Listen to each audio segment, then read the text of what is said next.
De alguma forma, por algum motivo, nós estamos aqui, nesse planeta. Esse planeta que nós, terrícolas, chamamos de Terra, e que os irmãos maiores do espaço dão a ela outro nome, outros nomes, né? Que é um lugar que habita, onde habitam consciências, luz em lapidação. Então, nenhum de nós veio aqui por acaso e nenhum de nós está aqui acidentalmente. Existe um grande propósito, mas nem sempre esse propósito é visto.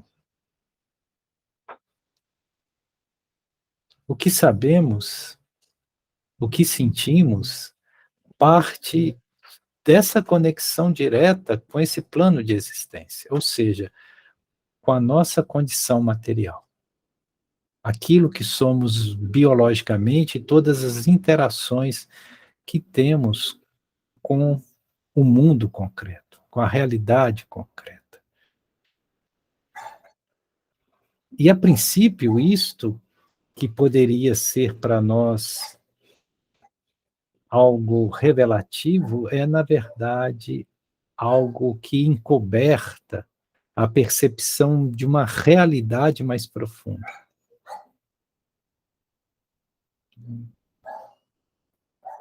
Forças nos mantêm atidos ao plano da existência. Somos atraídos ao plano da existência.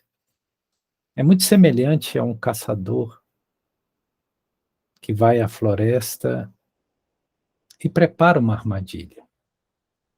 Mas para que ele possa atrair a sua presa, ele precisa colocar na armadilha algo que seja desejável por aquele animal, aquela presa.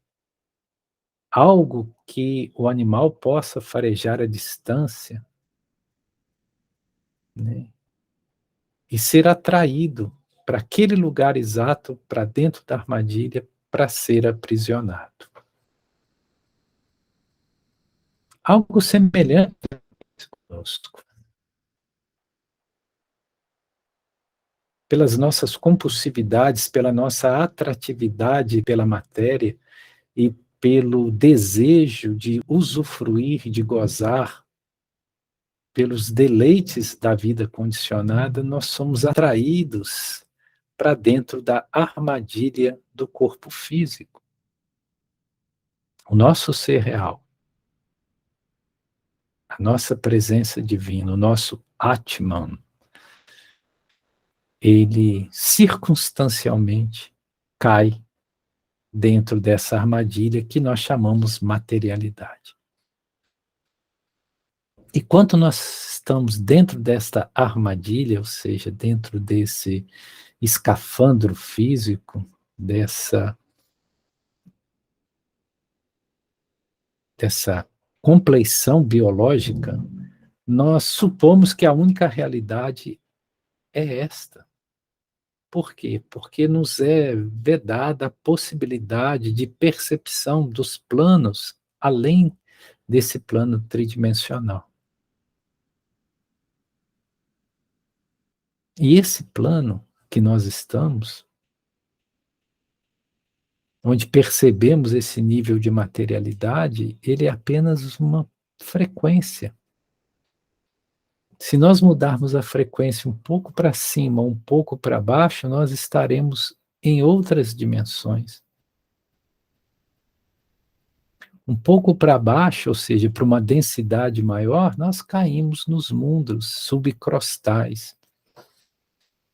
Uma frequência um pouco mais elevada, nós já acessamos as dimensões supracrostais. Então, quando nós falamos de mundo espiritual, nós não podemos excluir também esse plano.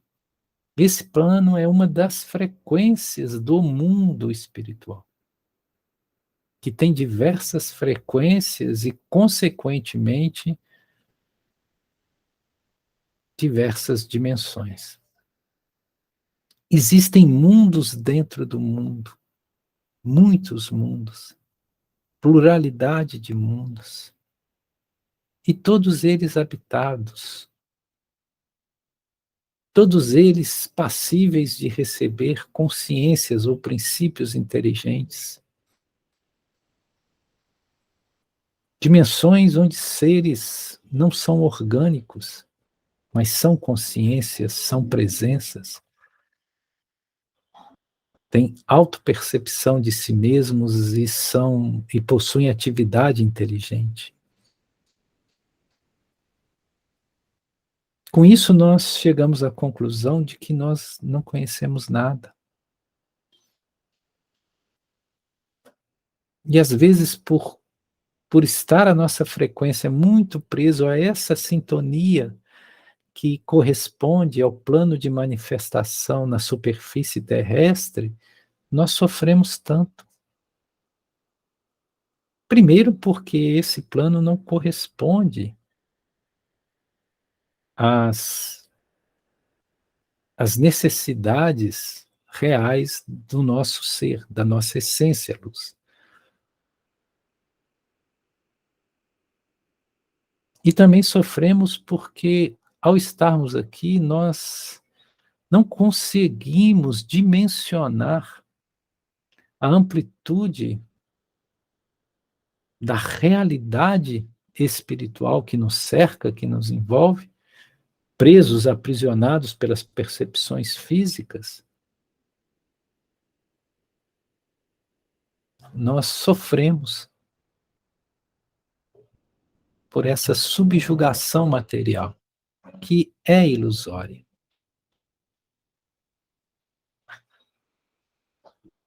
E aqui, estando aqui, como nós estamos, nós temos a sensação de estar despertos, de estarmos acordados. Na verdade, nós estamos dormindo. A vida é o sonho da alma. A alma está sonhando.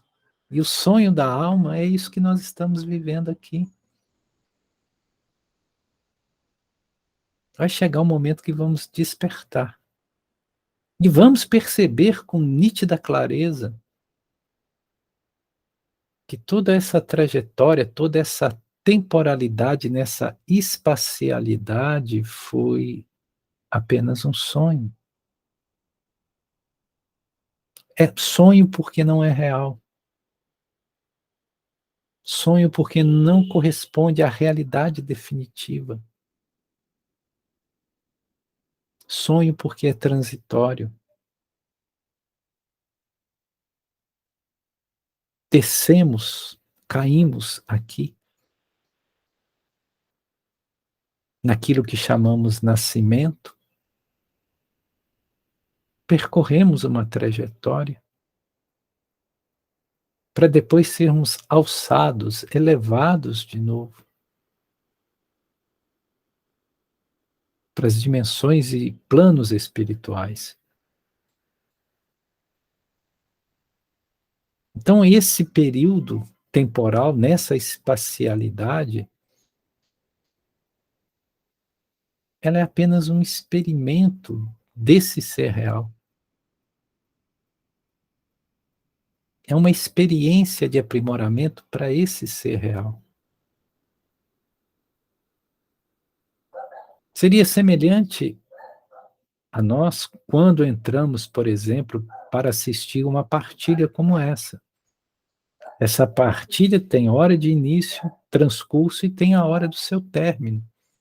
E nós consentimos em estar aqui porque algum benefício vamos colher disso. E depois que a partida termina, nós vamos embora, levando em nossas bagagens aquilo de bom que pudemos colher aqui. A experiência no plano físico, ou aquilo que nós chamamos de existência, é muito semelhante a isso. O ser real, a nossa essência luz, o nosso princípio inteligente, ele delibera em vir aqui. como nós deliberamos em assistir essa partilha. E o nosso ser real é plenamente cônscio da temporalidade, da transitoriedade, da finitude, da brevidade dessa experiência. Mas quando está aqui, ele é envolvido pelos véus de Maya,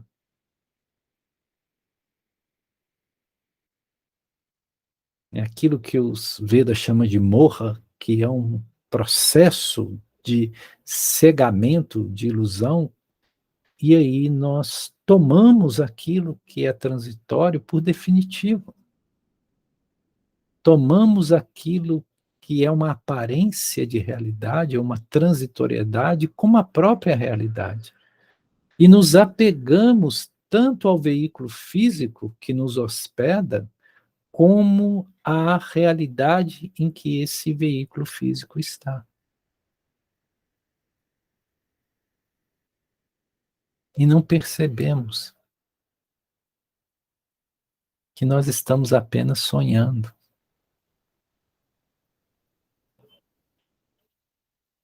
Isso que nós chamamos de realidade não passa de um sonho. Então, o sábio,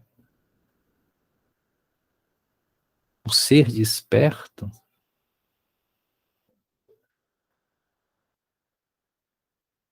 ele tem a capacidade de perceber sonhos como sonhos. E não se identifica com esse jogo de materialidade, com essa lila divina, né, esses passatempos da manifestação material, porque sempre focado e presentificado no seu próprio ser, na lucidez e consciência de que o seu ser não depende dessa materialidade, que seu ser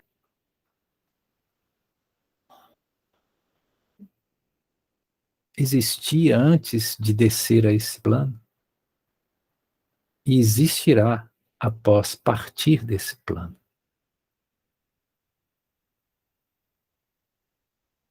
Mas alguns dizem, mas Gaian, isso é tão óbvio.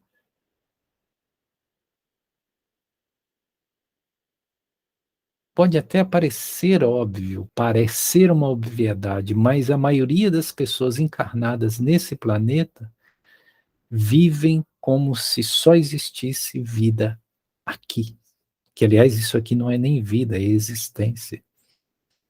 A maioria das pessoas que aqui estão encarnadas estão sofrendo devido ao apego à materialidade e ao fruto do desfrute dessa materialidade, que é uma fonte ilusória de prazer.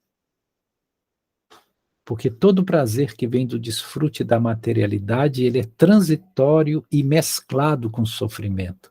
Sempre que aqui estamos, nós experimentamos a mescla do doce com o amargo, né, do desfrute com o sofrimento, como ondas que se alternam, como um pêndulo que fica em constante oscilação. Então, o sábio, ele consegue enxergar isso com distanciamento. Então, ele não se apega ao prazer, assim como ele não se apega ao sofrimento, entendendo que tudo é transitório, que tudo é um fenômeno dessa manifestação, dessa presentificação nesse plano, neste mundo. E nós realmente nada vemos. Porque tudo que vemos vem dos sentidos físicos, e os sentidos físicos só estão aptos à percepção tridimensional. Nós nada vemos. Ou vemos parcialmente, vemos pobremente. E da pobreza de percepção nós buscamos deduzir, tirar conclusões, mas sempre equivocadas. É como ver ver o gato escondido atrás da porta, deixando o rabo de fora. Nós vemos apenas o rabo do gato que está escondido atrás da porta. Mas o rabo do gato não é o gato inteiro. E nós podemos deduzir muitas coisas vendo o rabo do gato. Outros podem até confundir o rabo do gato com uma cobra, se a luz for fraca, ou com outro bicho, porque só vemos a ponta do rabo. A nossa percepção aqui é a ponta do rabo do gato, que está escondida atrás da porta. Logo, temos que reconhecer que a nossa fonte de percepção, o nosso nível de percepção é pobre. Logo, nós não podemos confiar na pobreza ou na insuficiência da nossa percepção enquanto seres na experiência existencial. Porque o que está além disto é de uma grandiosidade que vai nos assustar. É por isso que Samana Jesus, no Evangelho Apócrifo de Tomé, e dessa passagem nós já falamos algumas vezes, ele nos garante que a todo aquele que está aqui em desconforto, e a maioria de nós que buscamos o despertar estamos em desconforto, deve procurar até encontrar. Procurar incessantemente até encontrar. Mas quando encontrar, vai ficar estupefato. E depois de estupefato é que vai ficar maravilhado. Mas antes de ficar maravilhado, vai ficar estupefato. E o que é ficar estupefato? É ficar espantado. É ficar incrédulo. É ter um choque de realidade. É ter um colapso cognitivo. Sim, nós vamos colapsar cognitivamente, porque o que vamos perceber era algo inimaginável pelas nossas pobres percepções. Quanto realmente nós vermos a maravilha dos mundos que nos cercam, nós vamos ficar estupefatos. E não vamos acreditar como nós podemos ficar rendidos a essa pobreza do mundo material. Aliás, outra passagem do Evangelho Apócrifo de Tomé, Samana Jesus diz: se o espírito nasceu para a carne, em razão da carne, é uma maravilha. Mas se a carne nasceu em razão do espírito, seria a maravilha das maravilhas. O que me admira é como algo tão grandioso pode hospedar em algo tão pobre. São palavras de Samana Jesus. Ou seja, como isso que nós somos, esse ser que nós somos, que nós podemos chamar de espírito, pode fazer morada em algo tão pobre, tão limitado como é o corpo físico, sujeito a envelhecimento, morte, com capacidade intelectiva muito restrita, num mundo muito limitado. E nós precisamos ter também a clareza de que o que nós somos, o nosso espírito, o nosso ser real, não está enjaulado dentro do corpo. Aqui é apenas uma radiação dessa presença divina que, na verdade, é muito maior e muito mais ampla do que nós imaginamos. Do mesmo jeito que há uma frequência radiante do meu ser real sustentando essa presença física nesse momento, nesse planeta, esse mesmo ser real, ou essa mesma mônada, ela está sustentando outras frequências em outros planos. Os senhores ou as senhoras já devem, talvez, ouvido falar sobre a lei de transmutação. Eu conheci pessoalmente uma pessoa que sofreu essa lei de transmutação. O que é a lei de transmutação? A pessoa desencarna sem desencarnar. Ou seja, essa frequência que está nesse corpo agora, ela é retirada, levada para outro plano, e uma outra frequência ou outra expressão dessa mesma mônada é trazida e alocada nesse veículo físico para desenvolver um trabalho. Isso se chama lei de transmutação. E eu digo, eu conheci pessoalmente uma pessoa que passou por isso. E não tenho qualquer motivo para duvidar da legitimidade e autenticidade desse fenômeno. Então nós não conhecemos nada. Nós somos muito semelhantes à história, né, dos 4 cegos abraçando o elefante. Um dia trouxeram um elefante e trouxeram 4 cegos. E pediram aos cegos para descreverem o que era um elefante. Claro que o cego não enxerga. Então, a capacidade que ele tem de conhecer algo é através do tato. Então, os 4 cegos se aproximaram do elefante. Um começou a palpar as patas do elefante e disse: "Ah, o elefante é como um tronco de uma grande árvore. Então, o elefante se assemelha a árvores. Não é diferente de uma árvore." O segundo, que apalpou a barriga do elefante, falou: "Não, você está equivocado. O elefante é semelhante a um barril, um grande barril." O terceiro, que apalpou, né, as grandes orelhas do elefante, falou: "Não, o elefante, ele parece um morcego, parece um grande morcego, um ser de asa, ele tem grandes asas." Já o quarto, que apalpou, né, que pegou a trompa do elefante, disse: Vocês três estão completamente loucos. O elefante se assemelha, na verdade, a uma grande cobra, a uma grande serpente, porém inofensiva."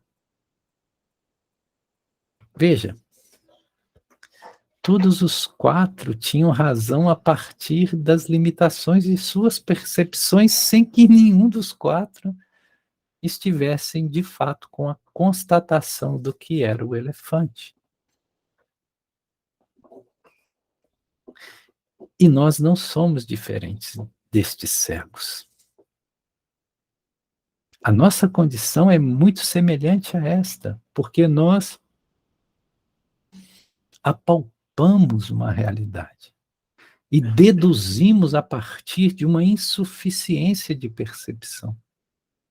Insuficiência. Porque os nossos 5 sentidos físicos só estão aptos a perceber o mundo tridimensional.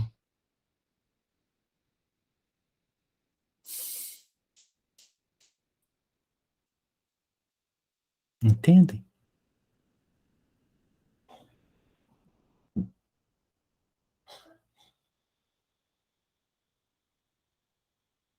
Mas nós estamos convictos de que sabemos e detemos a verdade, que conhecemos. Quando Sócrates dizia que eu apenas sei que nada sei, ele não estava sendo humilde. É porque ele percebeu claramente que todo conhecimento advindo da percepção que nos é possível aqui, é a ponta de um rabo de um gato escondido atrás da porta, mas não é a percepção do gato.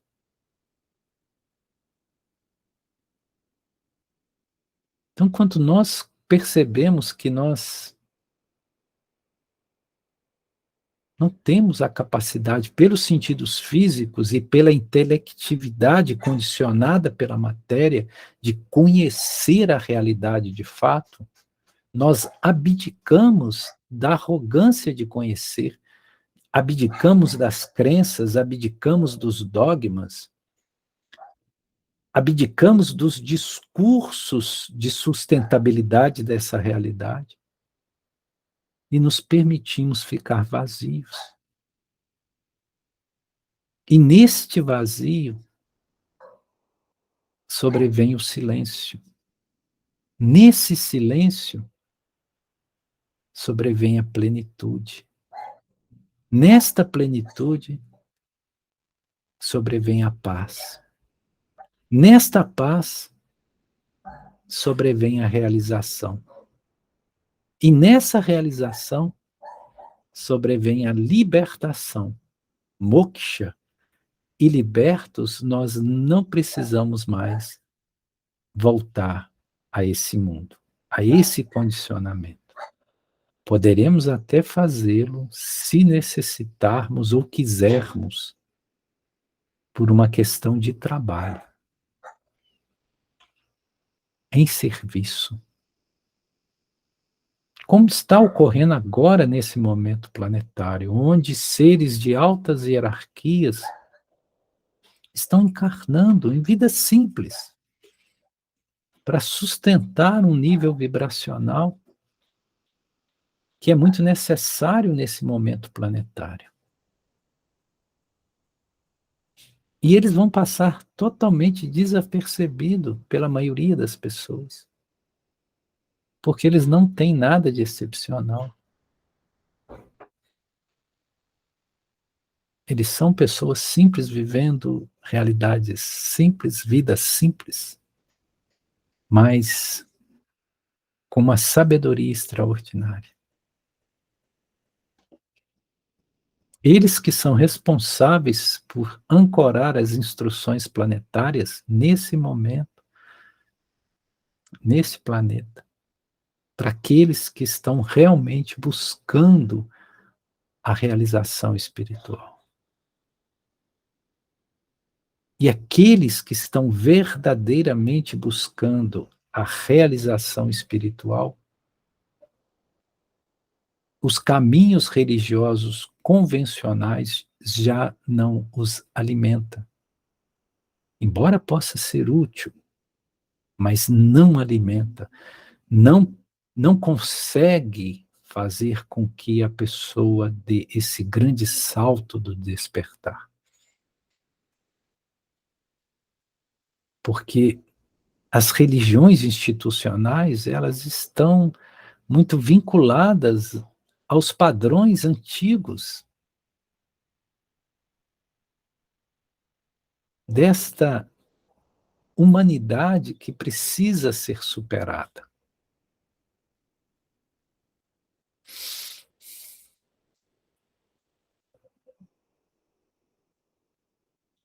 Perceber isso é importante. A autopercepção traz a clareza.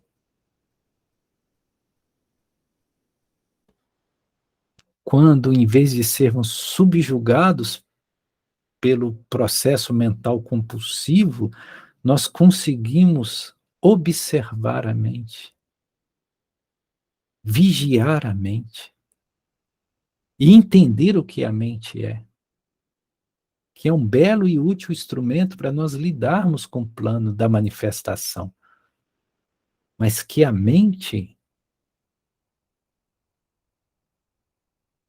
não é aquilo que verdadeiramente somos. A mente é um efeito, não é a causa. Nunca o efeito pode ser o Senhor.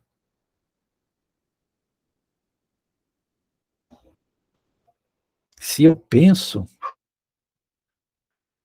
há algo em mim que provoca o pensamento. Que algo é esse?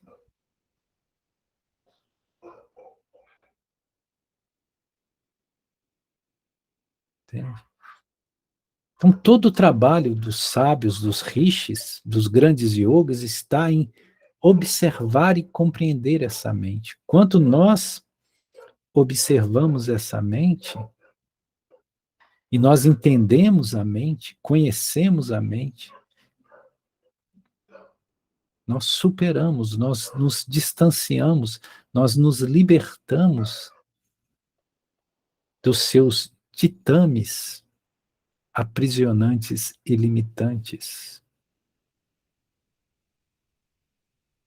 Aquele que consegue constantemente dar um passo atrás, estar sempre em estado de atenção plena, observando seus impulsos mentais e seus sentimentos, este é um sábio.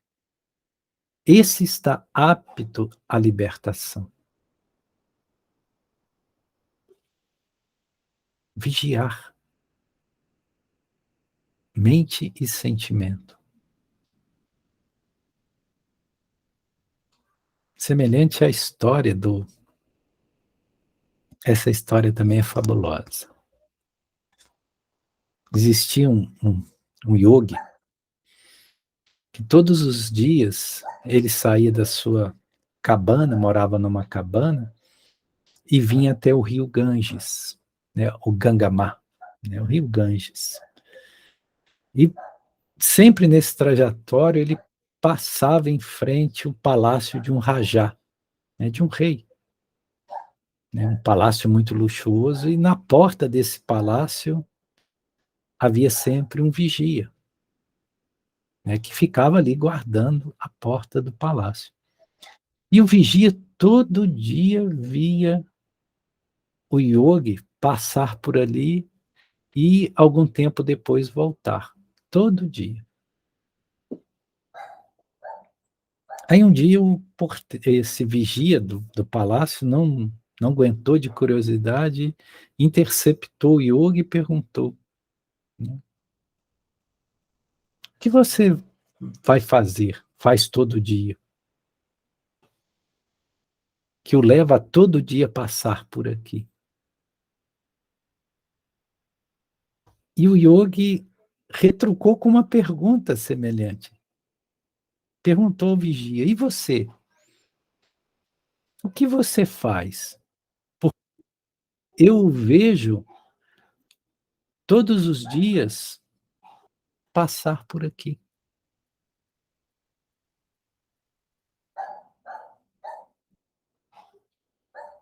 E o vigia respondeu, ora, eu vigio o palácio. Todos os dias eu vigio o palácio, é a minha função.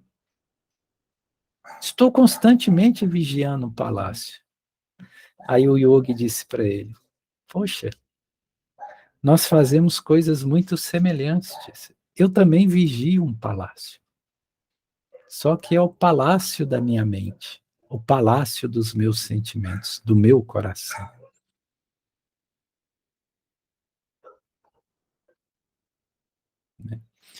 Então, essa autovigilância, essa autoobservação, conseguir não ser arrastados pelas correntes energéticas, vibracionais dos pensamentos e dos sentimentos e conseguir se manter em um lugar de distanciamento, com plena atenção e observando.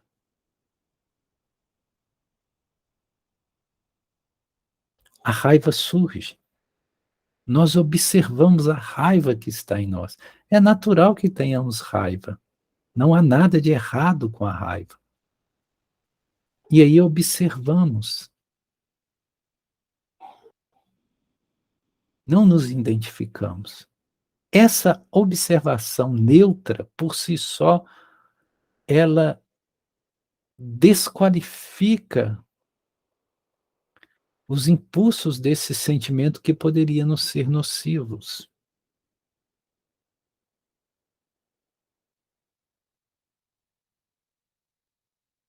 De repente, nós nos vemos no turbilhão mental e que se torna um ciclo compulsivo de pensamentos do qual nós não conseguimos nos libertar,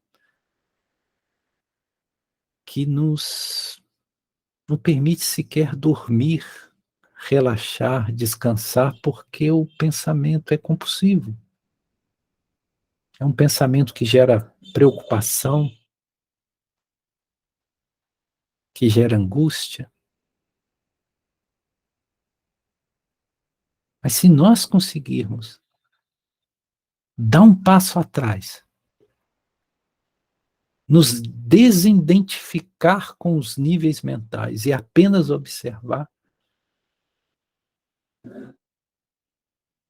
nós desmantelamos tudo isso. Por quê? Porque esse passo atrás, nós entramos no estado de consciência.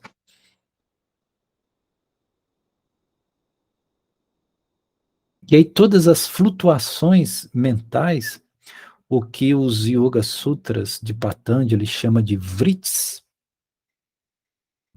Chitta vrits. O que é Chitta vrits? Vrits é flutuação. Né? Chitta é a soma de psique, que é pensamentos, emoções, todo esse caldeirão que acontece no nosso interior. Então, quando nós conseguimos controlar Chitta vrits, ou seja, as flutuações mentais e emocionais, nós estamos aptos para a iluminação ou nos tornamos um yogi. Então, quando se perguntava a Patanjali o que era um yogi, ele respondia: um yogi é aquele que consegue, ele falava Niroda Chitta vrits, Yoga Niroda Chitta vrits, ou seja, yoga é Niroda. O que é Niroda? Controle, fechar. Chitta vrits, as flutuações da mente. Então foi assim que Patanjali definiu o que é o yoga. Yoga Niroda Chitta vrits. Então a gente vê aqui no Ocidente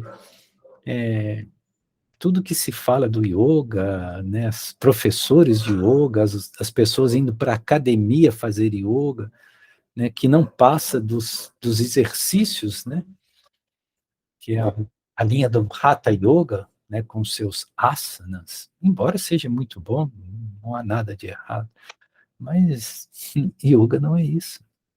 Se você não controla a sua mente e o seu corpo emocional, você não é um yogi. Logo, yoga é algo prático, objetivo. Yoga não é uma teoria. Yoga é uma realização. Se você realiza, você é.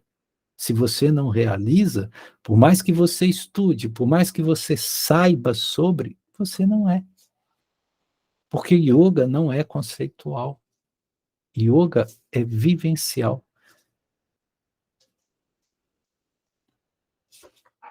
Né? Então, Patanjali dizia, Yoga Niroda Chitta vrits. Yoga é aquele que consegue controlar as suas flutuações mentais, a sua compulsividade mental, o seu jogo mental. E eu diria a sua insanidade mental, porque todo esse jogo mental é insano. E isso está diretamente atrelado ao ego. Por isso que se você controlar a mente, você neutraliza o ego. Se você não controla a mente e é controlado pela mente, você é controlado e subjugado pelo ego.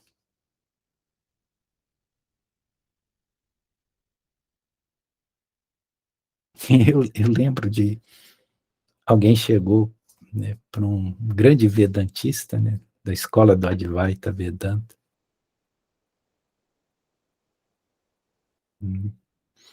e, e disse, né, que eu preciso controlar a minha mente. Eu preciso controlar o meu ego, perdão. Né? E aí, esse ser iluminado virou para ele e disse: quem é esse eu que quer controlar o ego? Quem é essa identificação com esse eu, se não o próprio ego? Então, como o ego vai controlar o próprio ego? É o mesmo que você querer vestir o ladrão de soldado para prender o próprio ladrão. Isso tudo é ilusão. Enquanto houver essa sensação, esse sentimento de eu, você está aprisionado ao ego. Enquanto tiver essa sensação de separatividade com o todo, de separatividade com o absoluto, de separatividade com Deus, é ego.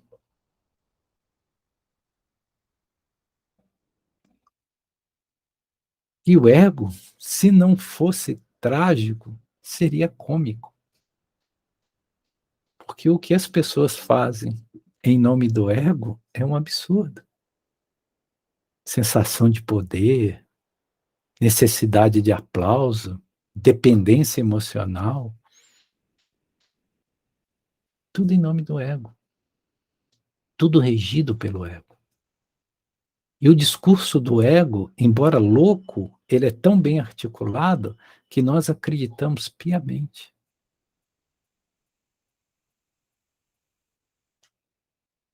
Né?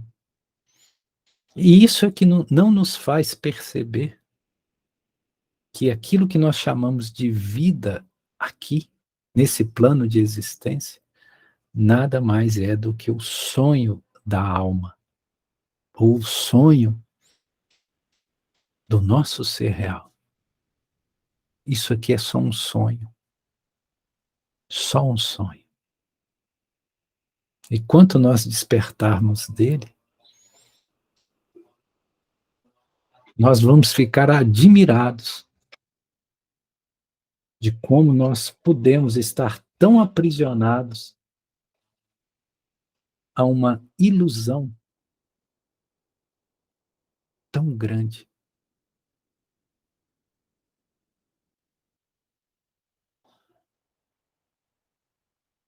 Krishna, em seu diálogo com Arjuna, no Bhagavad Gita, ele dizia para Arjuna: o ser real, o Atma, nunca nasceu e nunca vai morrer. Aquilo que aqui nasce não é real. Aquilo que está sujeito à morte não pode ser real. Então, perceba e tenha a capacidade de discernir entre o que é verdadeiro e o que não é. O que é o seu ser real e o que é Chitta-Vrits. Isso é yoga.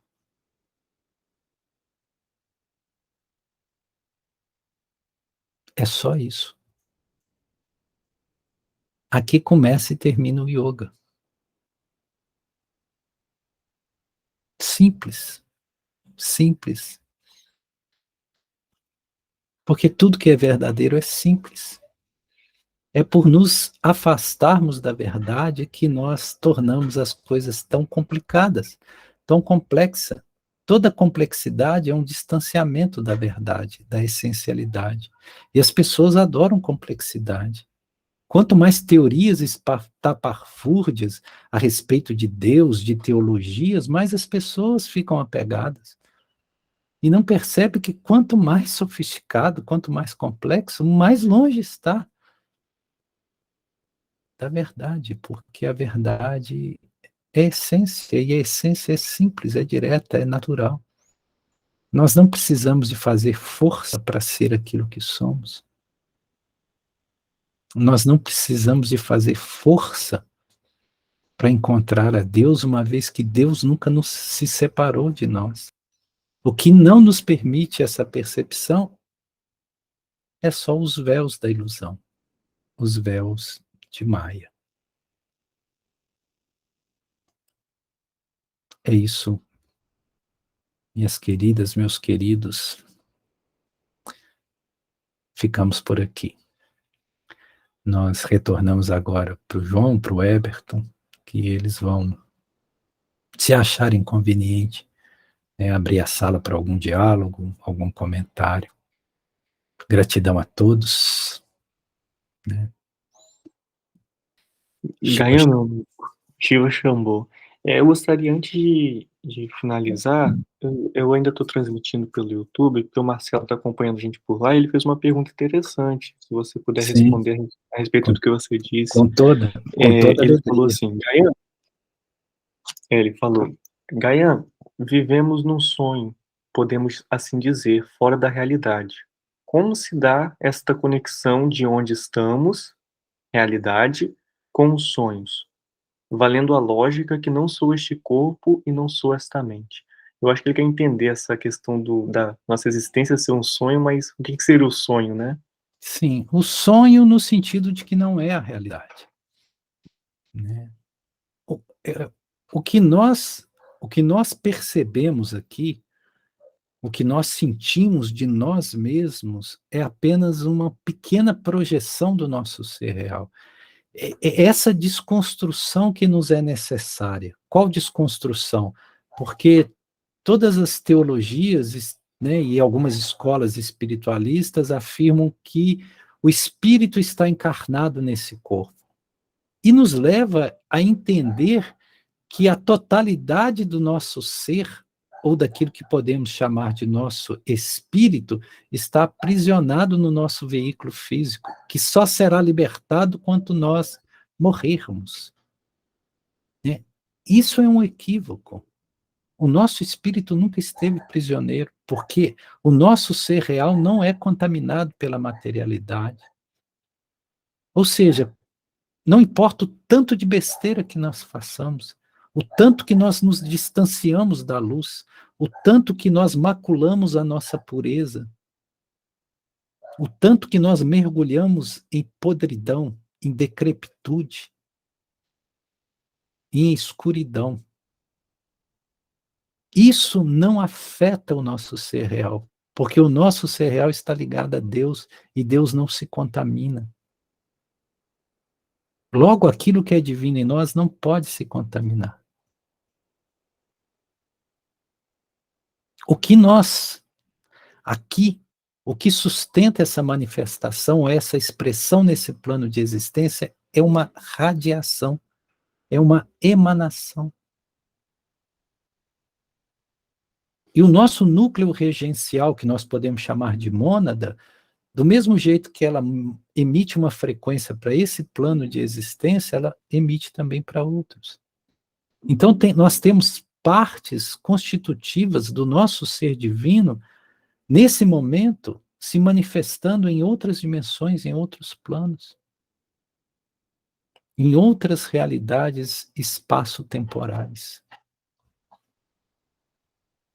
Então, como que, embora isso seja um sonho, o nosso ser real mantém um vínculo com esse sonho através do princípio inteligente, da expansão do princípio inteligente, da radiação frequencial que nos sustenta aqui.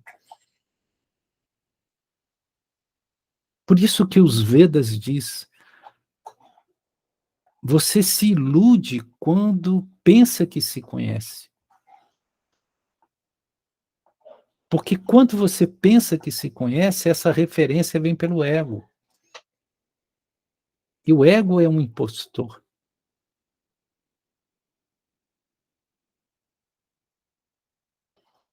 Entende? Só quando nós transcendermos essa condição de condicionamento é que nós vamos ter uma visão do que realmente é o real. É por isso, e repito, mais uma vez, Samana Jesus diz, através do Evangelho apócrifo de Tomé, que nós devemos buscar a realidade até encontrar, incessantemente. E quando encontrar, nós vamos ficar estupefatos. Porque nós vamos perceber que tudo que nós tínhamos de conceito de realidade é só um sonho, é só uma fumaça. Entende? Que nós, na verdade, não conhecemos.